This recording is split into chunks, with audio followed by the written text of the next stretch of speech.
बिस्मिल्लाहिर्रहमानिर्रहीम। प्यारे बच्चों, आज यस टॉपिक यह peculiarities and significance of Indian climate. Peculiarities and significance of Indian climate. वली वुचो अथ हेडिंग तहत क्या परो यानी कि वुचो क्या खास हिंदुस्तान किस क्लाइमेटस मज कम कम मेन फ्यूचर्स अथ हिंदुस्तान किस क्लाइमेटस Indian climate is primarily dominated by southwest monsoons and is peculiar in many ways. The extremes of temperature, rainfall, and humidity are well known. The rainfall from the monsoon winds is variable and quite undependable. The monsoon may advance. The monsoon may advance much before its due date or may be considerably delayed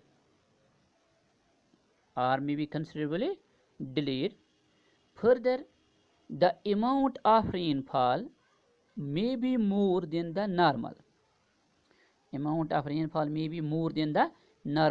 Or there may be deficient rains.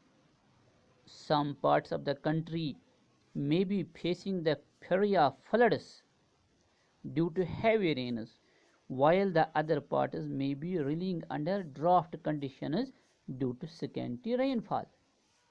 The variability of rainfall in time and space plays havoc with agriculture, which shatters the very foundation of economy.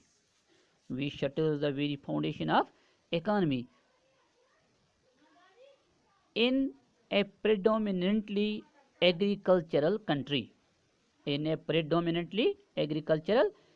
like India, it is often said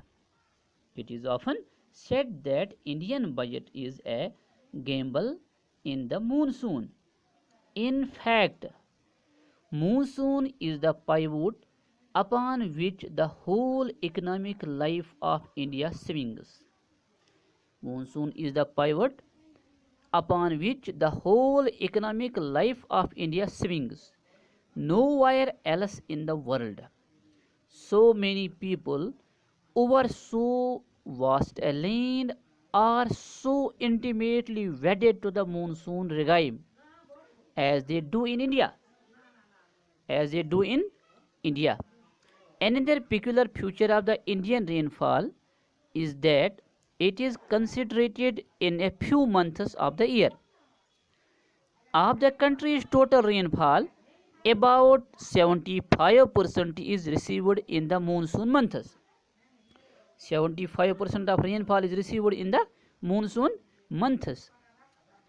Of the country's total rainfall, about 70% is received in the monsoon months, particularly from June to September.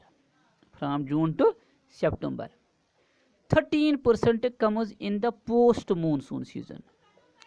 10% in the pre-monsoon season. And the remaining 2% in the winter season. At the same time, it is worth mentioning that one part or the other gets rainfall each month of the year. It is worth mentioning that one part of the country or the other gets rainfall in each month of a year. That is, in no month of the year the whole of India is completely dry. In January and February, northwest India gets rainfall from the western disturbances.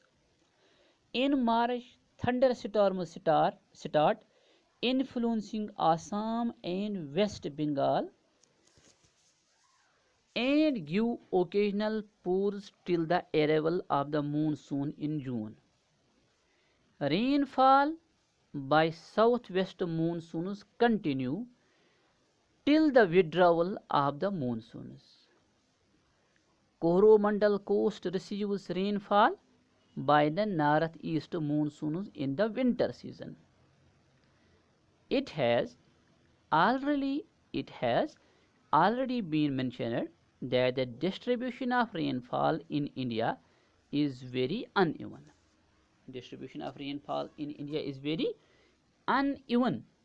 According to the calculations made by the Census of India in 1951, only 11% of the India gets 200 centimeters of annual rainfall, while about one third of the total land of the country has to contend with a mere 75 centimeters annual rainfall. Indian rainfall is basically torrential in nature. Much of the rainfall is received in 3 to 4 months of the rainy season. Even in this season, the actual rainy days are 40 to 45.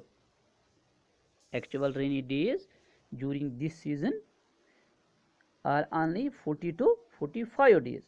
The heaviest downpours occurs in association with the cyclones which originate in the Bay of Bengal and the Arabian Sea. A rainfall of about 52 centimeter in a rainy day is not uncommon. The highest record, as already mentioned in previous class, is 103 centimeters in 24 hours at Cherrapunji. This place means Cherrapunji gets rainfall of 1100 centimeters in 180 rainy days. Shri Ganganagar receives 12 centimeters of rain in 10 to 12 rainy days. Hence, the statement, it pours, it never rains in India, is true. Whether it may be Meghalaya or Rajasthan, the sudden heavy downpour results in devastating floods and excessive soil erosion.